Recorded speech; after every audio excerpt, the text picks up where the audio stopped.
Assalamualaikum warahmatullahi wabarakatuh. Alhamdulillahilladzi amarana bis-shalah waz-zakah wa shaumu ramadhana wa kafa billahi azima.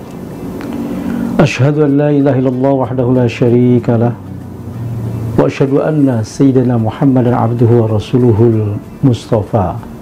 Allahumma fassalli wa sallim ala sayyidina Muhammadin wa ala alihi wa ashabihi ahlu sidqi wal wafa, amma ba'du. Pemirsa YouTube yang dirahmati Allah subhanahu wa ta'ala, sebelum saya menyampaikan kultum pada sore hari ini, maka perkenankan saya untuk menyampaikan ucapan terima kasih yang sebesar-besarnya kepada pengurus DKM Masjid Jami Al-Ma'mur Tanah Abang Jakarta Pusat, wabil khusus kepada Bang Joy dan Bapak Dr. Andes Haji Ghazi Abudal yang telah memberikan izin kepada saya untuk menggunakan tempat ini guna kegiatan tersebut.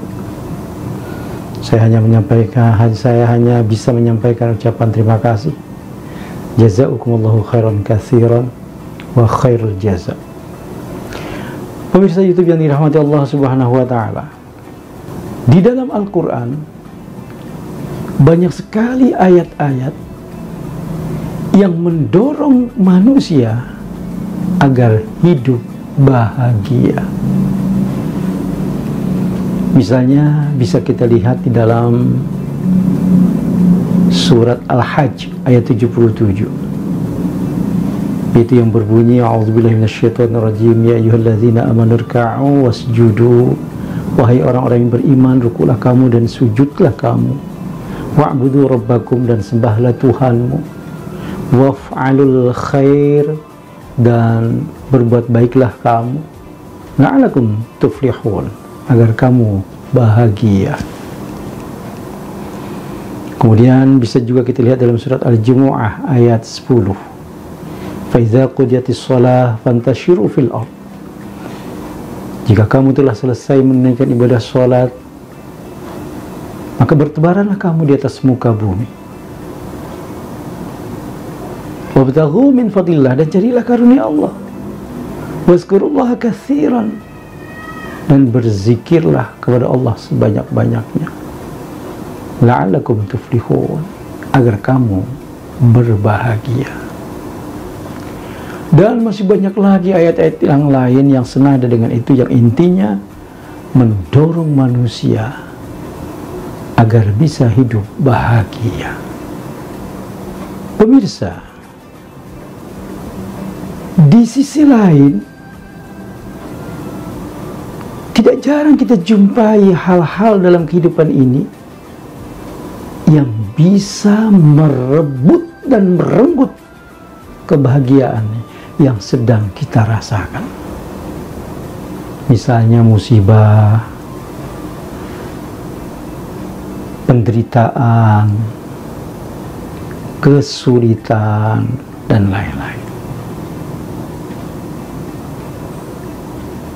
Nah, pertanyaannya adalah bagaimana pesan Al-Quran dalam konteks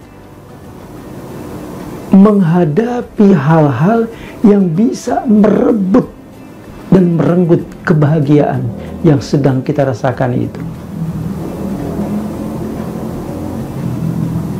Nah, sebelum sampai pada jawaban terhadap pertanyaan tersebut, sekarang mari kita lihat dulu firman Allah dalam surat Ar-Ra'd ayat 12 yang berbunyi, huwallazi yurikumul barqa khaufan wa tama'an wa yunshi'us sahabat thiqal.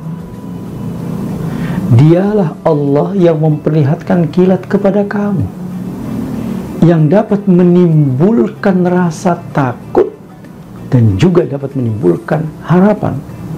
Khaufan wa tama'an, menimbulkan rasa takut dan juga bisa menimbulkan harapan. Wa yunshi'us sihaba thiqal, dan dialah yang menjadikan mendung. Begitu kata Allah dalam surat Ar-Ra'd ayat 12. Pemirsa, realitas halilintar atau realitas kilat itu memang sungguh mengerikan. Ditambah lagi dengan awan hitam yang gelap dan tebal, maka sungguh sangat menakutkan. Tapi di sisi lain, bukankah itu semua justru dapat menimbulkan harapan? Karena bukankah kilat yang menggelegar ditambah lagi awan hitam yang gelap dan tebal itu satu indikasi akan turunnya hujan? Dan bukankah air hujan itulah merupakan sumber penghidupan? Nah, di sini jelas bahwa Allah tidak mengajak kita agar kita terlepas dari hal-hal yang merebut dan merenggut kebahagiaan yang sedang kita rasakan, yaitu dengan cara mengubah sudut pandang. Jadi kilat yang menggelegar, awan hitam yang gelap dan tebal itu bisa dipandang positif, bisa juga dipandang negatif. Ubahlah sudut pandang agar kebahagiaan kita tidak hilang. Pemirsa, sama halnya dengan seorang fotografer. Ketika dia ingin memotret sebuah pemandangan di pegunungan, maka terlebih dahulu dia harus mencari angle-nya yang benar-benar pas agar hasil pemotretannya itu indah, bagus, dan enak dipandang mata. Kalau juga belum pas, maka dia harus bergeser, mencari posisi yang benar-benar pas. Jadi mengubah sudut pandang. Yang digeser posisinya sudut pandangnya, bukan gunungnya. Gunung tidak bisa diubah-ubah. Oleh karena itulah, manakala mudah-mudahan nggak terjadi kita kecopetan, hilang dompet kita ketika kita berada di tempat keramaian, di pasar misalnya atau di mall, maka hal itu bisa kita pandang positif, bisa juga kita pandang negatif. Kalau kita pandang negatif, yang keluar adalah sumpah serapah kita. Bahkan bahasa-bahasa dari kebun binatang pun akan keluar semua dan lewat lisan kita. Tapi kalau kita pandang positif, maka kita akan mengatakan, oh mungkin ini teguran Allah kepada saya lantaran selama ini saya kurang bersedekah. Oh mungkin ini Allah mengingatkan saya agar saya lebih hati-hati lagi ketika saya berada di tempat keramaian seperti ini. Jaga dompet dengan baik, dan seterusnya dan seterusnya. Jadi jelas,